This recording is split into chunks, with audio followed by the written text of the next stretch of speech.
Hola, bienvenidos, un gusto en saludarlos a mi canal del profe Germán Sangüesa Muñoz, en este programa que sigue avanzando y que se inicia en este segundo semestre de 2021 después de unas breves vacaciones, y en esta ocasión vamos a analizar un poco la contingencia nacional, político-institucional de un momento tan importante para nuestro país. Y para esta ocasión tenemos un invitado de lujo, ad hoc a la materia. Él es un destacado analista y asesor político nacional, ingeniero, magíster en ciencia política, y que ha ocupado importantes cargos a nivel académico y a nivel de asesor, tales como subdirector del Instituto de Asuntos Públicos de la Universidad de Chile, director del Departamento de Ciencia Política y de posgrados de esta misma casa de estudio, académico y conferencista en reconocidas universidades, tanto chilenas como extranjeras, entre ellas la Universidad de Valparaíso, la Universidad de Chile, la Universidad Adolfo Ibáñez de Talca, Autónoma de Chile,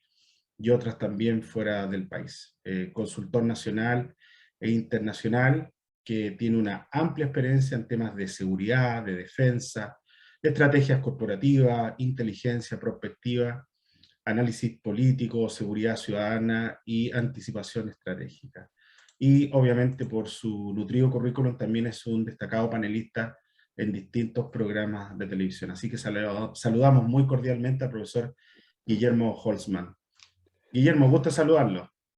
¿Qué tal, Germán? Un agrado saludarte y poder compartir contigo, que sí, la verdad que es un verdadero agrado, así que esperemos que todos tus seguidores queden muy contentos con toda esta, digamos, exposición y toda esta forma de ver la realidad que vamos ahora a enfrentar con tus preguntas.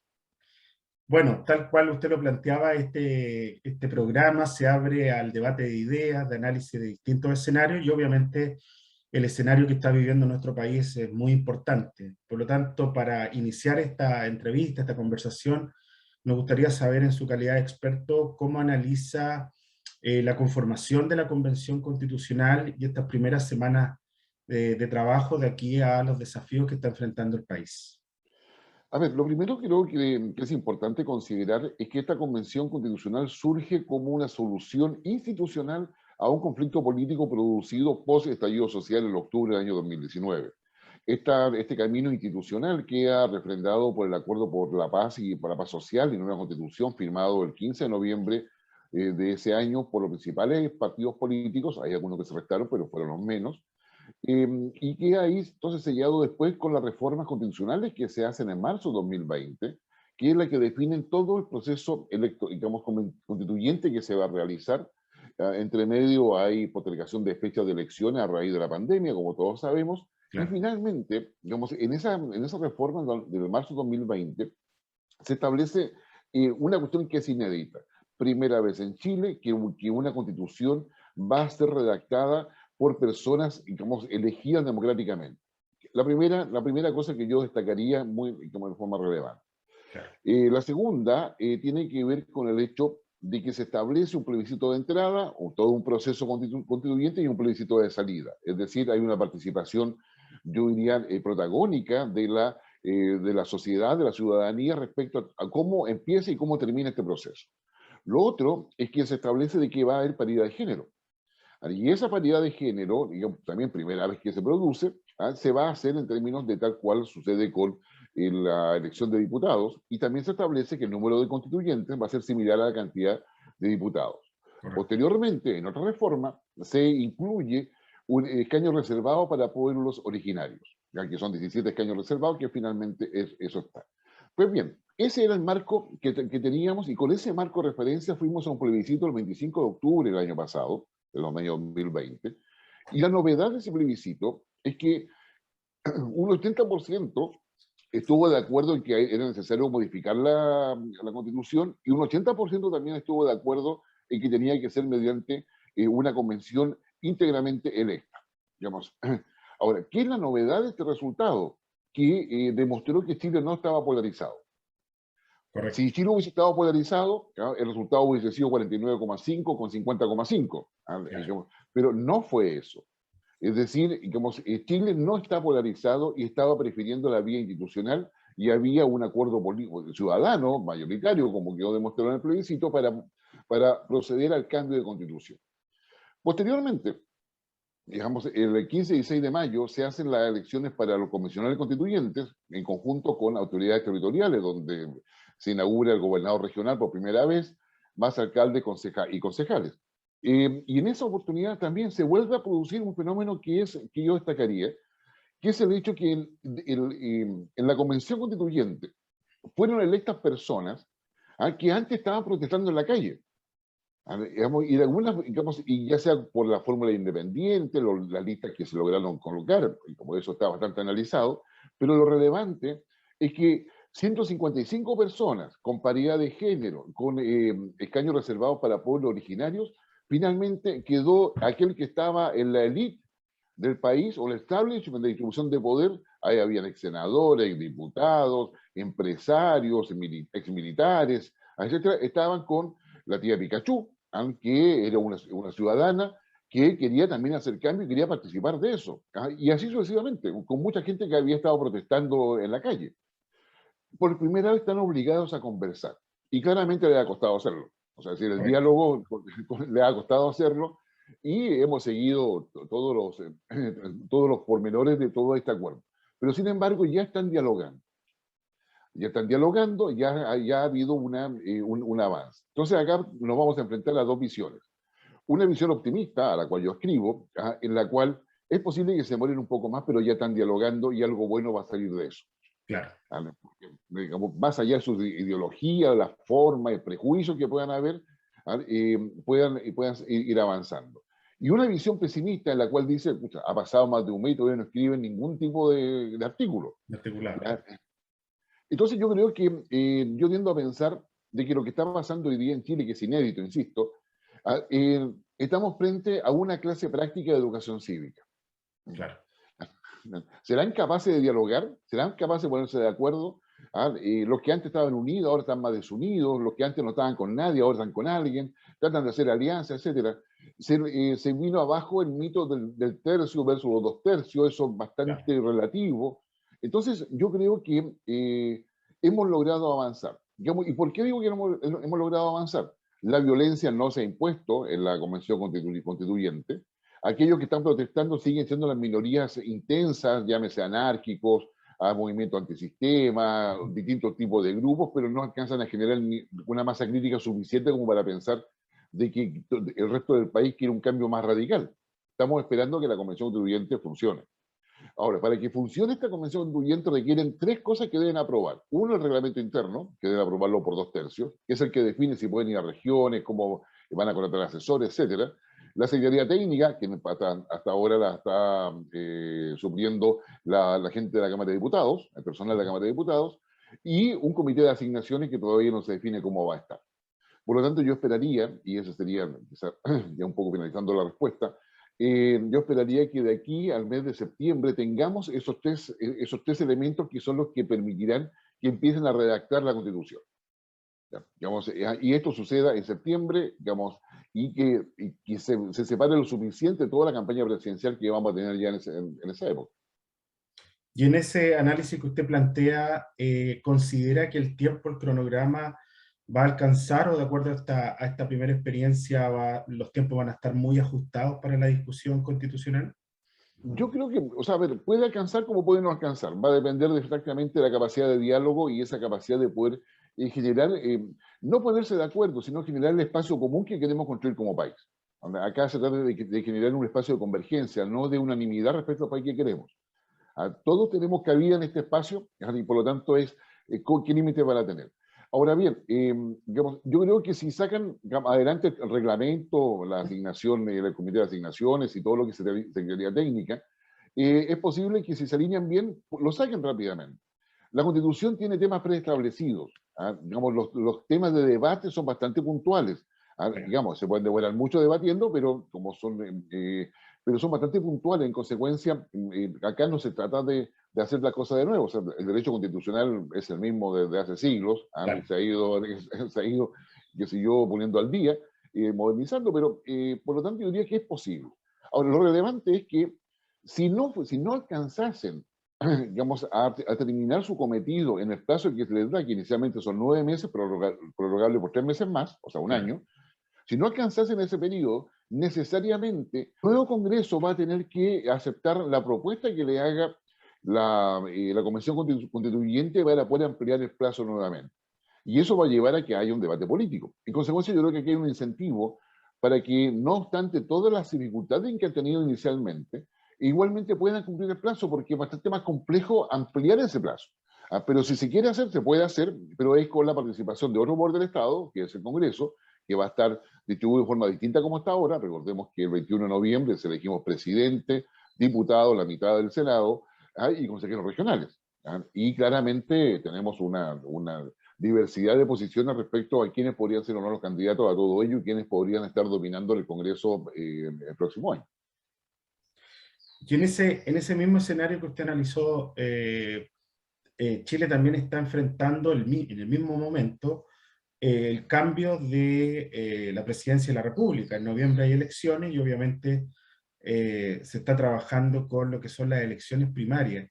En ese sentido, en paralelo a este importante escenario que usted describió, ¿cómo analiza el desarrollo de lo que ha sido hasta ahora la configuración de los campos de fuerza en las elecciones primarias? En Chile Vamos, con el triunfo de Sebastián Sichel, en Aprobó Dignidad, con el triunfo de Boris, que para muchos fue sorpresivo, y ahora que va a haber una consulta ciudadana en lo que son las fuerzas de lo que se llamaba antes la nueva mayoría, la exconcertación.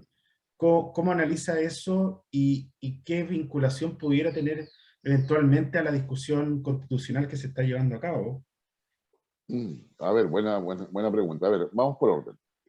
La primera cosa que yo diría es que las primarias legales, las primarias legales son aquellas que están reguladas por la ley electoral del país, y donde tiene el respaldo inmediato del servicio electoral para poder garantizar la transparencia, digamos, de todo el proceso, tanto de financiamiento de las campañas, cumplir los requisitos mínimos que se requieren para ello, y cautelar la votación como si fuera una votación que al Estado le interesa. Por lo tanto, yo creo que en este año hemos tenido no solamente la evidencia de que el país no está polarizado, sino que a su vez también se ha acreditado la legitimidad de las primarias. Si bien es cierto, estas primarias, digamos, eran no solamente para que las fuerzas políticas definieran cuáles eran sus candidatos presidenciales, porque también lo podían hacer respecto a sus senadores, candidatos a diputados y consejeros regionales. Claro. No obstante, ningún partido se metió en eso, solamente hicieron primarias presidenciales.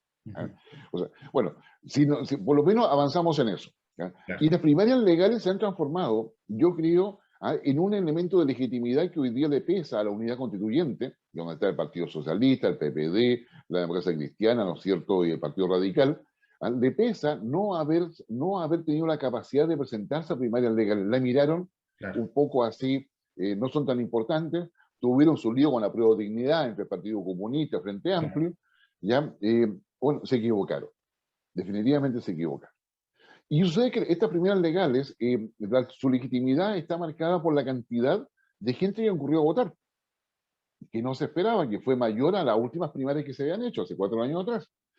Y eso yo creo que es una buena noticia para la ciudadanía, porque de alguna forma coloca a los partidos políticos en una senda de mayor transparencia. Y tenemos que quienes finalmente logran tomar los votos de esta ciudadanía que concurre a votar son los independientes. Entonces acá la pregunta es, ¿estos independientes representan realmente, vamos, una alternativa? Yo creo que donde quedó mejor delineado eso fue en Chile Vamos, donde efectivamente gana un supuesto independiente, independiente en términos que no es militante de un partido político. Claro, correcto. Digamos, y lo propio pasa también con Boris. Pero el tema es que lo que quedó en evidencia que el comportamiento electoral de las personas que van a votar se ha modificado y ya no hay una relación lineal o una correlación con el comportamiento electoral de años anteriores. Es decir, podemos decir que la votación que pasa el 25 de octubre con el plebiscito, de alguna forma anticipa un cambio en el comportamiento electoral.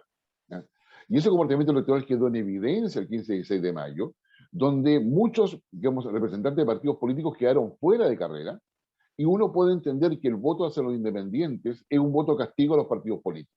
Claro. Yo creo que ahí hay una primera línea en la cual se le dice, ¿sabe qué? Modernícese, al que haga propuestas nuevas, pero termine con esta suerte de camarillas, ¿no es cierto?, de partidos políticos, dejando afuera a todo el resto, a todo el resto. Los partidos políticos fueron sorprendidos, las encuestas no supieron digamos, atinar respecto a qué cosa estaba pasando, ¿ah? Porque según la encuesta los candidatos habrían sido otros. ¿Ah? Bueno, y en el caso de Chile Vamos, para volver un poco al argumento, Sebastián Sichel ha tenido que enfrentarse a los partidos, es decir, los partidos siguen siendo importantes. ¿Ya? Digamos, lo que acá se requiere es confianza, transparencia, credibilidad, ¿no es cierto? Y empatía ciudadana, porque el factor novedoso que ingresa en estas votaciones es la emocionalidad, el sentimiento. ¿Ah? Digamos, más que la racionalidad, recordemos que las ideologías se basan en la racionalidad. ¿Ah? Es decir, digamos, una ideología se basa en una fotografía racional de la realidad, ¿ah? A la cual yo le coloco una propuesta también racional. O pues bien, lo que estamos viendo acá es el ingreso de la emocionalidad. O sea, bueno, y eso, digamos, no determina de que Unidad Constituyente hoy día está enfrentada quizás a un desafío relevante, cómo sobrevivir en este escenario. Y en este escenario, Unidad Constituyente, yo diría que tiene pocas posibilidades de estar en la carrera presidencial, ¿ah? Y su opción es poder consolidar aunque un mínimo de representantes en diputados y senadores, ¿ya? Para poder ver si acaso tiene capacidad o no digamos, de replantearse en términos tales. Surge, yo diría, una opción por el lado de lo que, no sé si llamarle nueva izquierda o no, pero de la izquierda en general, para no complicarnos en los apellidos, Correcto. ¿ya? Donde acá se da una cosa, es decir, se tiende a pensar de que estamos volviendo a una suerte de polarización entre izquierda y derecha. Yo definitivamente no creo eso. Yo creo que hoy día, digamos, lo que hay es que las demandas de la ciudadanía, que yo las resumiría en la calidad de vida, o sea, calidad de vida, ahí detrás está buenas pensiones, trabajo digno, educación, salud, etcétera.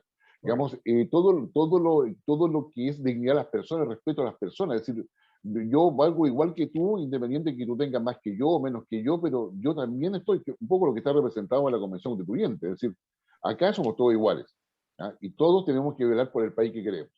Ahora, dialoguemos sobre eso. Bueno, yo creo que mucha gente está en esa idea. Y lo tercero es transparencia. A quienes tienen un cargo de autoridad política, transparencia. Ahora, estos elementos, digamos, son completamente distintos a las propuestas de los idearios de los partidos políticos.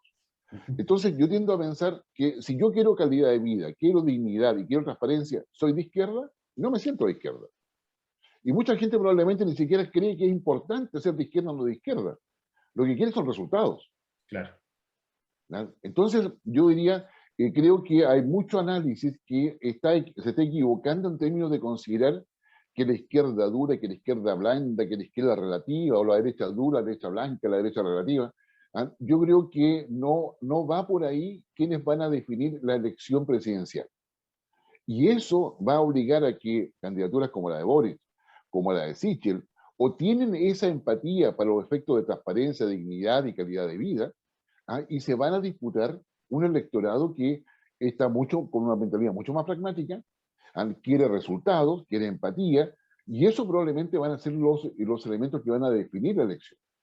Y los grupos más ideológicos de la izquierda tradicional, de raigambre marxista, qué sé yo, y todos sus derivados, y los de derecha, del punto de vista conservador, nacionalista, etcétera, digamos, van a quedar como minorías.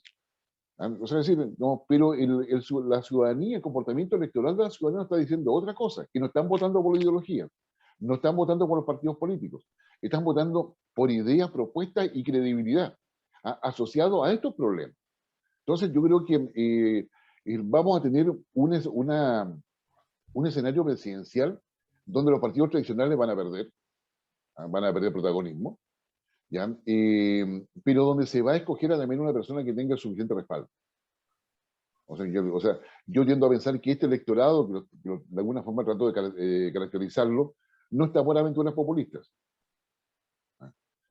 O sea, que quedó demostrado, o sea, si uno analiza desde esta perspectiva lo que pasó el 15 y 6 de mayo, y el plebiscito del 25 de octubre del año pasado, no está para aventuras populistas. Los medios de comunicación todavía no se han adaptado a ello. todavía se insiste en instalar realidades que no son tales. Se insiste en evaluar realidades que no son tales. Entonces, yo creo que acá hay un tema donde deberíamos juntarnos distintos políticos, sociólogos, psicólogos, a lo mejor historiadores, economistas, a tratar de poder mirar una metodología para entender todo. Es muy difícil de poder describirlo, y yo te explico esto porque la verdad es que el comportamiento electoral se ha modificado. Hay cosas claras, por ejemplo, Twitter no te genera comportamiento electoral. ¿Ya? Digamos, te genera debate, digamos, y impresionante, los actores políticos marcan su agenda política del día a día por el Twitter. Entonces hay una incapacidad de instalar temas de agenda. Entonces, pero sucede cuando la gente va a votar, vota en términos pragmáticos, no vota por lo que dice Twitter. Entonces yo creo que hay una serie de cosas que hay que relevarlas, hay que estudiarlas, analizarlas, pero sí te podría decir de que lo que tenemos hoy día nos está asegurando que para el 21 de noviembre los independientes van a tener la mejor opción, los partidos políticos van a tener que ver cómo diablos hacen para poder mantener el mínimo de diputados o senadores que requieren, mientras tratan de reinventarse.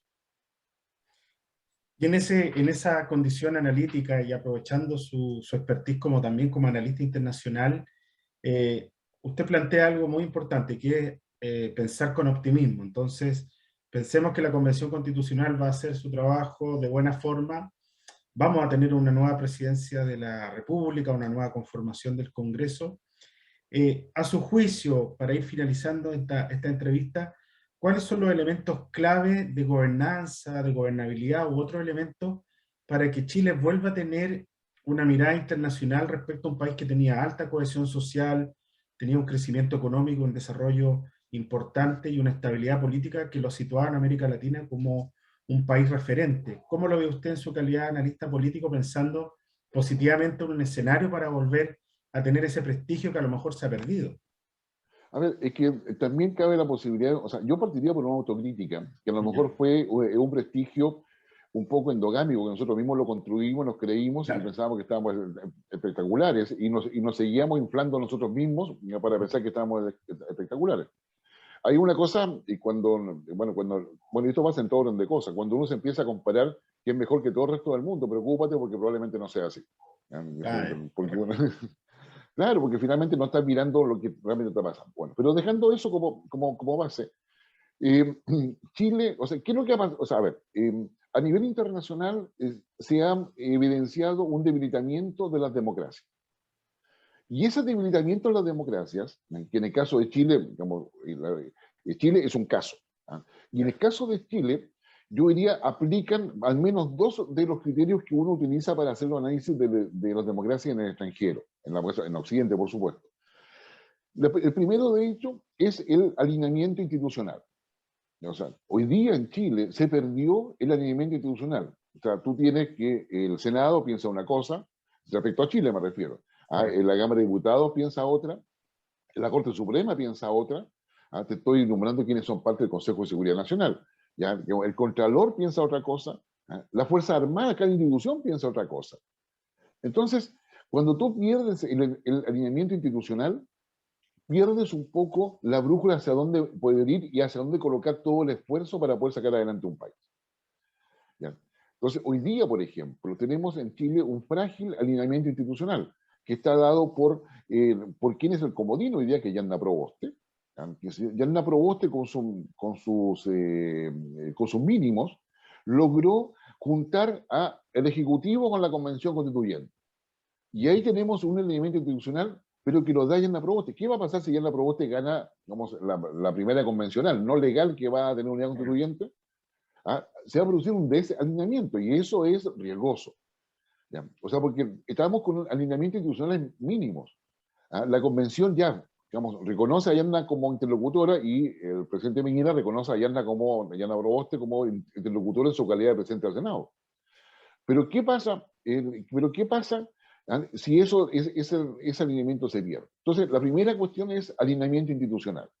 De lo que salga con esta nueva constitución, debemos tener claridad de que los principales poderes del Estado deben estar alineados respecto a lo que se quiere hacer. Eso es fundamental. Y lo segundo, que es más instrumental, es la capacidad de conducción política. Lo que ha quedado en evidencia en todo el mundo, en las democracias, es que la capacidad de conducción política es fundamental. Y el primer, yo diría, desafío o la primera exigencia para la conducción política es la capacidad de generar el alineamiento institucional. Que acá en Chile se perdió cuando se cita el Consejo de Seguridad Nacional pensando que todos iban a estar de acuerdo con lo que el presidente iba a decir o iba a proponer, ¿ah? Y finalmente nadie estuvo de acuerdo con eso. Ahí se perdió ese alineamiento y dejó en evidencia una crisis de conducción política. O sea, cuando el jefe de Estado no es capaz de alinear las instituciones, hay que preocuparse. Correcto. ¿Ya? O sea, entonces, digamos, eso yo creo que es un tema. Y esta crisis de conducción política ya venía de mucho antes. Es decir, se quedó en evidencia entre el estallido social y la pandemia. Descubrimos que el Estado no tenía datos, descubrimos que estaban tomando decisiones así a los fatímetros, si me permite la expresión, que siguió tratando de dar respuesta, los datos no servían, en fin. Bueno, nos dimos cuenta de la fragilidad estructural del Estado para la toma de decisiones que importan a la ciudadanía. Yo diría que eso es complejo. Si todo esto funciona bien, digamos, y la Convención Constituyente va discutiendo los temas con todas las dificultades que significa el diálogo, pero logra definir ese espacio de convergencia, y eso se expresa en un articulado que es aprobado por la ciudadanía en el plebiscito de salida, digamos, ahí vamos a tener, digamos, en forma simultánea, vamos a tener que los partidos van a tener que renovarse. Lo pensemos en forma simultánea, vamos a tener que ver que los partidos van a tener que hacer una nueva propuesta ideológica. Ya no van a estar los partidos que miran la situación desde la libertad, que sean los de derecha, aquellos partidos que miran digamos, la realidad desde la igualdad, que son los de izquierda, y aquellos que lo miran desde la justicia, que son la socialdemócrata o socialcristianos.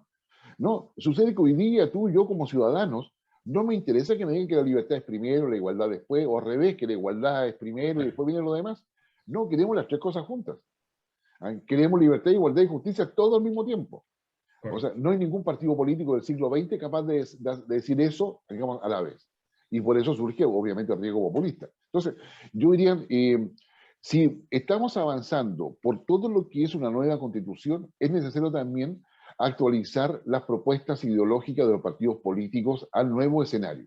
Yo soy un convencido de que muchas cosas han pasado acá en Chile y en el mundo, porque nos convencimos de cosas, no entendimos nunca cómo evolucionó la sociedad y el Estado se quedó atrás. Porque el Estado se transformó en una caja pagadora de poder, o sea, distribuía poder entre los mismos de siempre, cualesquiera que estos sean, pero la ciudadanía no estaba en esa distribución. Entonces, digamos, acá uno puede tener discusiones eternas acerca de si el modelo neoliberal o no neoliberal, pero si lo vemos en términos de distribución de poder, ha sido eso. Entonces hoy día yo creo que es necesario poder entender de que la construcción de lo que viene hacia adelante requiere el esfuerzo no solamente de la Convención Constituyente porque va a ser insuficiente. Se requiere de los partidos políticos que piensen, se requieren que instituciones del Estado lo piensen, que tengan un think tank, pero es necesario anticipar las cosas, prever lo que viene. Pero no se puede pretender que la Convención Constituyente nos va a solucionar todos los problemas. Hay que acompañarla, pero no en términos de presionarla, no, hay que acompañarla con nuestra propia autocrítica. O sea, tú piensas, las universidades tendrían que estar pensando ya qué carreras nuevas van a sacar, cuáles van a cerrar, cómo van a hacer el proceso de transición hacia la nueva realidad que se nos viene encima, que ya está encima nuestro. Es necesario tener presente de que la Convención Constituyente requiere que vaya gente al lado de ella, que vaya institución al lado de ella, que vayamos también haciendo nuestro propio trabajo de diálogo para poder acompañar y poder recibir esa nueva constitución con una forma de ver distinta de lo como estamos viendo ahora. Bueno, profesor, la verdad es que su análisis, el ámbito de cómo abordar las preguntas formuladas, sin duda abre un espacio de discusión muy importante. Queremos agradecer su participación.